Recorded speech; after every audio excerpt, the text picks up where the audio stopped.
All right, everybody, gather round. We are back on the Hoplite channel for another installment. And today you have clicked on this video to see Jingo All the Way. No, it's not Christmas. It's actually September right now, but I couldn't think of a better play on words, so there you have it, Jingo All the Way. Yeah, I just been watching the news lately, not on television, of course, because most of the stuff you see on TV is a complete lie. But I've been following news regarding the Ukraine war. And I've done a series of videos on the Ukraine war, and I thought it was high time for an update and what I see going on currently. It hasn't changed my outlook on what will eventually be the conclusion of this war, which will be a total Russian victory, with Ukraine possibly being partitioned in two different pieces, possibly equal pieces, or in the alternative, being partitioned into multiple pieces. But I'll save that for a later date. Today I just wanted to talk about the concept of what is now clearly American foreign policy as it pertains to Ukraine and perhaps even the world at large. And that is Jingoism. And I heard this term years ago when I was much younger, and I thought it was kind of a silly term. Like it didn't make much sense to me. I understood like what the definition was, but I never really bothered to look up what it meant. And I did that for this video. So let's define Jingoism, and let's talk about how I believe this has now become American foreign policy. And to find the definition, I decided to go to a state-run media source, Wikipedia. I won't say which three-letter entity runs Wikipedia, or at least curates it, but you can figure it out. And let's see what they say regarding Jingoism. Okay, according to Wikipedia, Jingoism is nationalism in the form of aggressive and proactive foreign policy, such as a country's advocacy for the use of threats or actual force as opposed to peaceful relations in efforts to safeguard what it perceives as its national interests. Colloquially, Jingoism is excessive bias in judging one's own country as superior to others, an extreme type of nationalism. Okay, right. So as you can see right here, this quick definition kind of sums it up. It's extreme nationalism marked especially by a belligerent foreign policy. And that is basically what the United States has been doing for at least 50 years, is that it has exercised its superiority in warfare as its first and most important instrument of foreign policy. And as the American empire has grown, that Jingoism, that use of force as an extension of foreign policy, has grown with our country. And now that our country is on the decline and waning, we're resorting to it more so than ever before because we have no other way. We don't understand any other way, because everyone alive in the United States was born during or while the empire was being built. Nobody understands a time before American superiority on the battlefield. Therefore, we have always assumed it was there and it will be there after us. So our foreign policy is Jingoism, is the support of our national interests abroad with the ever-present threat or use of force. And that is clearly going on in the Russo-Ukraine war. But let's talk about a country that preceded the United States in its use of force to essentially exercise its will on the world. And ironically enough, that would have been the British Empire. And I have the British Empire spanning from roughly 1707 till about 1945. You can make an argument that the British Empire began well before 1707, but for most sources, 1707 is when the British Empire like truly entered its golden age. And if you want to be more specific, it entered the golden age around the time of the conclusion of the Napoleonic Wars. because after the victory over Napoleon's forces, the British Empire achieved superiority over the high seas, which in those days was everything. If you controlled the seas, if you controlled the trade routes, if you controlled exploration to the colonies and to the New World, well, that meant money. And money, of course, means power and influence. So by controlling the high seas, the British Empire, after 1707, and most certainly after the Napoleonic Wars, became the superpower, the sole superpower of the world. But what happened after 1945? Well, as we know, Germany waged war along with the other Axis powers against the Allied powers, and Great Britain went into a considerable amount of debt to fight that war. Germany's V-2 rockets destroyed large parts of London and other cities, and at this point in 1945, the British Empire, because of its debt and because of the Second World War, was on the decline. And it was losing its colonies as well, or its colonies were simply being given away because it could not maintain the span of the territory it now controlled. There was the old saying that the sun never truly set on the British Empire, because somewhere in the world it was daytime and the British Empire controlled that country or region or what have you. But after 1945, because of World War II, the British Empire came to an end. And if you look back through the British Empire's history, it extended its foreign policy far and wide with the use of force as its number one motivating factor for other countries to get out of its way. And going back to the Wikipedia definition, I'm going to follow up where the etymology comes into play with Jingoism and how it got that name. So, continuing, the etymology of Jingoism. The chorus of a song by the songwriter G.W. Hunt, which was popularized by the singer G.H. McDermott, was commonly sung in British pubs and music halls around the time of the Russo-Turkish War of 1877, and it gave birth to the term. The lyrics of the chorus include the following: "We don't want to fight, but by Jingo, if we do, we've got the ships, we've got the men, we've got the money too. We fought the bear before, and while we're Britons true, the Russians shall not have Constantinople."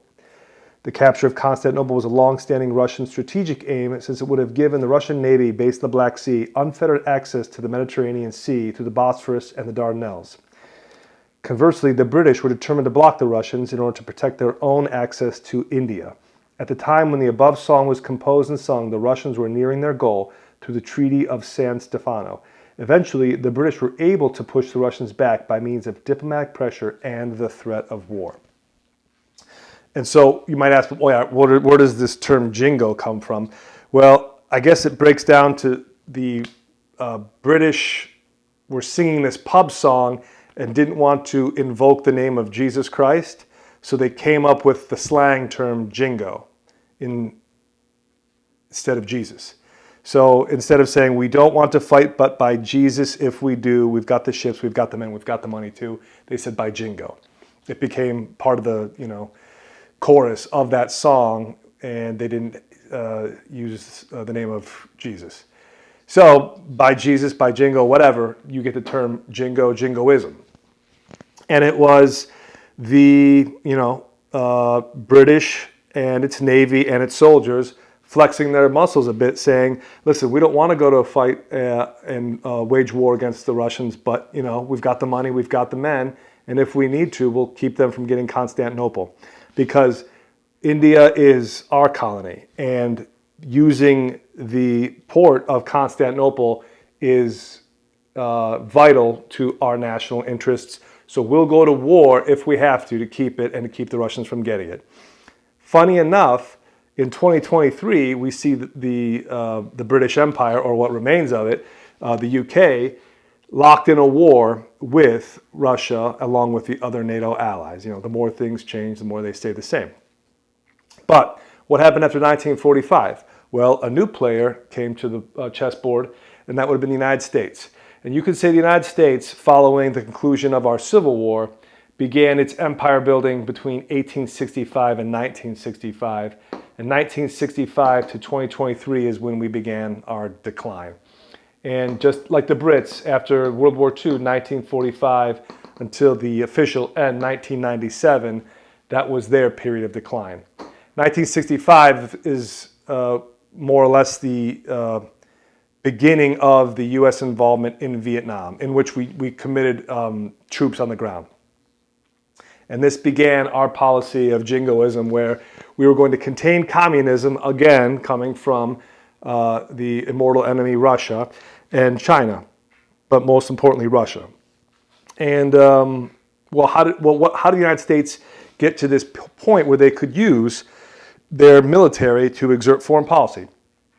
Well, after World War II, unlike the Brits, our country and our economy was largely intact.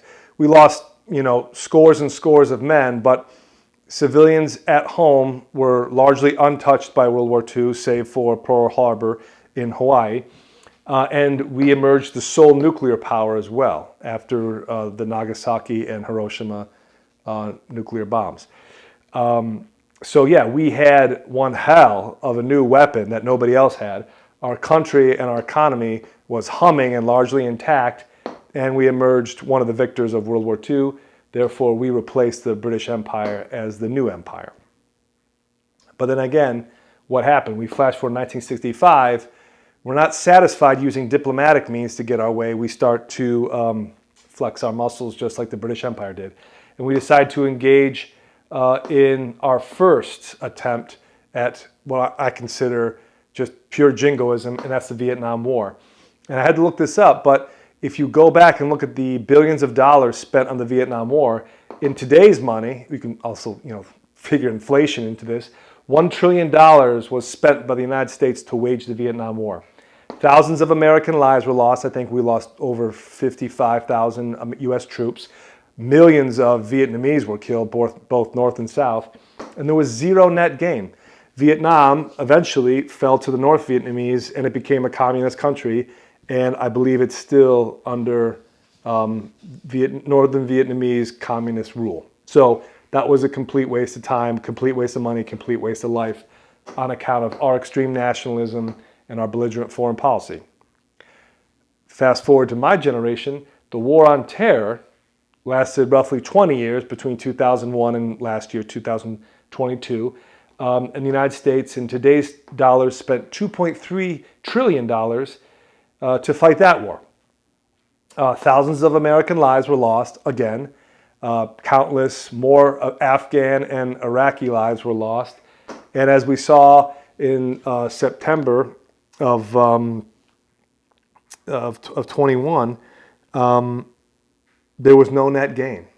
The Taliban, who we allegedly went to go fight and defeat in Afghanistan, now controls Afghanistan. Iraq hasn't fallen into terrorist hands yet, but it easily could. And there have been no net gains for the United States in terms of these wars. Vietnam didn't last 20 years, but it lasted nearly 5. And it was all for U.S. nationalistic interests abroad, but more importantly, for the increase of defense spending and the increase in foreign aid that would be taxed from the American people, sent abroad, and then fanned out to God knows where. It's a money-making racket. Smedley Butler, and I should do a review on Smedley Butler's book, War is a Racket, because he's been proven right. The United States is now waning as an empire because we've pursued this policy of jingoism abroad. And the Ukraine war, which is going on right now, is costing thousands of lives, mostly Ukrainian. No American troops have been involved yet officially. And we have sent them $76 billion to wage a war which will ultimately result in the dissolution of their country and possibly the death of an entire generation of men if it doesn't end soon. And it looks like it's going that way. And I wanted to reference three articles that I just pulled up and reinforce this point of the US and NATO and even the UK's policy of jingoism at the expense of taxpayer money and young men's lives abroad, and why this is pure evil and it needs to be called out for what it is. First article from Reuters. I'll put it up. Exclusive. U.S. to send depleted uranium munitions to Ukraine. This is September 1st, so it would have been about a week ago. Washington. The Biden administration will for the first time send controversial armor-piercing munitions containing depleted uranium to Ukraine, according to a document seen by Reuters and separately confirmed by two U.S. officials. The rounds, which could help destroy Russian tanks, are part of a new military aid package for Ukraine set to be unveiled next week. The munitions can be fired from U.S. Abrams tanks that, according to a person familiar with the matter, are expected to be delivered to Ukraine in the coming weeks. Okay, so it's not enough that we've sent $76 billion to Ukraine to fight this war. The United States, via the Biden administration, is not only going to send Ukraine Abrams tanks, which are still, even though they're roughly 35, 40 years old now, cutting-edge armor on the battlefield. We're going to send them depleted uranium munitions, which, as I've said in previous episodes, is not technically a nuclear weapon, but you could say it's a dirty bomb. It fires from a tank cannon, and when it hits its target, the depleted uranium, because of the density, has the ability to penetrate armor, but all of that heat and friction that it has to expend to defeat that armor aerosolizes the round itself. And you have these fine particles that might not be visible to the human eye that get into the ground soil, that get into the groundwater. And yes, that depleted uranium still is actively radioactive. And because of its radioactivity, it will affect organisms, including plant life, animal life, and yes, humans. It will cause birth defects. It will cause all sorts of horrible illnesses and side effects for years to come if they're introduced to the battlefield of Ukraine, and if that battlefield later has to be settled and populated. It's a war crime to introduce these things. And I want to say the British government agreed to send them depleted uranium 6 or 7 months ago as well. So now the United States is following suit with the UK and sending these effectively dirty munitions that will contaminate the soil for decades to come. Second article. British Challenger 2 tank destroyed in combat for the first time, Ukraine footage shows. This is The Guardian. A battlefield video circulating on social media overnight showed the destruction of a British Challenger 2 from a mine and Russian drone in Ukraine, which would be the first time one of the tanks has been destroyed in combat. At the beginning of the clip, filmed from a car involved in the fighting, the Challenger 2 tank with its distinctive gun barrel is seen shrouded in thick gray smoke after the battlefield incident. Western sources indicate on Tuesday night the tank first struck a Russian mine on Monday, which blew a rear fuel compartment, causing it to be immobilized. The crew then evacuated safely, but as it lay dormant, it was then hit by a Lancet drone. There was no confirmation of location, but it's likely to have been on the southern Zaporozhye front, where the brigade of which the tanks are a part has been reported to be fighting. Okay, and that was September 1st, I believe. Yeah, so also about a week ago. The British Challenger 2 tank, that's essentially the Brits' version of the M1 Abrams tank. Like, we just shared the schematics with them, and they took the Abrams tank design and they built their own. They sent their cutting-edge tank technology to Ukraine, and what happens? It ran over a mine, so it's obviously not impervious to Russian mines, and then after the crew escaped, luckily for them, the Russians hit it with a drone. So a mine and a drone are able to take out Challenger 2 tanks. And I would have to think that the M1 Abrams tank would be just as susceptible to those same defenses that the Russians have. Think about it. A mine and a drone are enough to take out a tank, right? Do you think the mine and the drone costs more, or do you think a tank like the Challenger 2 or the Abrams costs more? The Russians are defeating these weapons that we send to Ukraine with far more primitive and cheaper technologies. They immobilize it with the mines, and then a Lancet drone, which you could say is higher tech, but I doubt it has the technology that the Challenger 2 or the Abrams has in it, blows it up. This is the Jingoist policy, right? We just keep sending them weapons. We keep sending them armor. We keep sending them money. We keep funding this war that is eventually going to get so many men killed in Ukraine that they will collapse. There will be nobody left to support the infrastructure of Ukraine if it does emerge from this war, because there just won't be enough people to farm, to be police, to be engineers, to be doctors, to be sanitation workers, you name it. Like, their infrastructure will be completely devoid of enough people, enough men to occupy those jobs to make that country livable. And it will be because of this American foreign policy and NATO's policy of jingoism that will have caused it. But why is this going on, though? Why is America just doing this? Is it simply because we hate Russia? It's like, no. And the third and final story is what's going to tie it all together. And this happened about 2 weeks ago from Reuters. BRICS welcomes new members in push to reshuffle world order. Johannesburg, August 24th. The BRICS bloc of developing nations agreed on Thursday to admit Saudi Arabia, Iran, Ethiopia, Egypt, Argentina, and the UAE in a move aimed at accelerating its push to reshuffle a world order it sees as outdated. In deciding in favor of expansion, the bloc's first in 13 years, BRICS leaders left the door open to future enlargement as dozens of countries voiced interest in joining a grouping they hope can level the global playing field. The expansion adds economic heft to BRICS, whose current members are China, the world's second largest economy, as well as Brazil, Russia, India, and South Africa. It could also amplify its declared ambition to become a champion of the global South.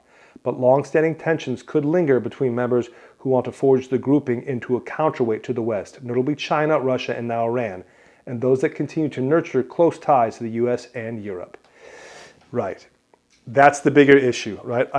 I did a episode called Novus Ordo Seclorum, and it was like the new age of things, the new order of things, and that was the United States becoming the new empire and putting it on their money. The BRICS now has welcomed, and they say the big one first, Saudi Arabia, Iran, Ethiopia, Egypt, Argentina, and the UAE. And they did that in one meeting in August. And Saudi Arabia was the atom bomb of that meeting. Saudi Arabia agreeing to join BRICS and most likely accepting petroleum purchases, buys, and trades in denominations of currency other than the US dollar is the game changer. And the US is now waging this war, proxy war, in Ukraine against Russia because of this, and practically only this. If the US dollar is replaced as the world reserve currency, which it is going to be, then this empire is officially over in this year, 2023. It can maybe linger into 2024, but if 21 countries join BRICS and they expand a few countries every year, it'll essentially create a Cold War again, where it'll be East versus West. But because of the technology that is emerging in blockchain, there is no need for these countries to simply use the US dollar and only the US dollar. They can use the ruble, they can use the rupee, the rand, the yuan, the renminbi, and it will all be interchangeable. And that's why this is going on. And as these countries start to feel the squeeze of time coming in on their empire and ruining what it took decades to create, well, then they just double down on this jingoism, because if they don't have economic strength, they have to do something akin to a war. And if they're not waging the war themselves, well, they have somebody else wage it for them. And that's what's going on. The Challenger 2 tank getting blown up, that should scare the hell out of the military-industrial complex in our country, because to my knowledge, we don't have any armor in our arsenal better than the M1 Abrams that we have in large quantities. And it just got taken out in Ukraine. We've given them $76 billion. How much more money can we give them? It's a tragedy. And now the story of the depleted uranium munitions, that's just, icing on the cake for the United States saying, all right, well, even if we don't win this war, we're going to salt the earth in Ukraine. So if you try to settle it later, you'll have to deal with the effects of radioactive soil. Yeah, it's disgusting. And I just had to do this episode and share my thoughts on it, because this is the U.S. foreign policy now. It's not patriotism. It's not spreading freedom and defending democracy. It's pure jingoism. Just simple, bald-faced jingoism, and that's the nature of the game now. We're just going to do what we want to do, and if you don't go along with it, well, we'll start a war, or we'll hatch a coup, or we'll assassinate somebody, and it won't mean anything in the long run, because it's a hallmark of an empire in decline, and we are simply making more enemies on our way down. And maybe it will take a hard crash for the U.S. to come to its senses and realize that it can no longer operate like this and expect the rest of the world to just keep bending the knee for us. It's not going to happen. And this BRICS coalition meeting this last month proves it. Okay. If you agree, if you disagree, I'd like to hear about it in the comments. Let's see what you guys think. If you're new to the channel, give us a thumbs up and a subscription if you haven't yet. Yeah, I might jump more back into the Ukraine war now that it's definitely going to heat up as the U.S. nears the 2024 election. Because after the 2024 election, like no matter who wins, I believe the U.S. will probably wash its hands completely of the Ukraine, because, it will have served its purpose as far as they're concerned, which again will be another black mark in the history of the United States, in my opinion. But in any event, thanks for being here. Hope you had a good weekend, and we'll see you next time. Until then, take it easy.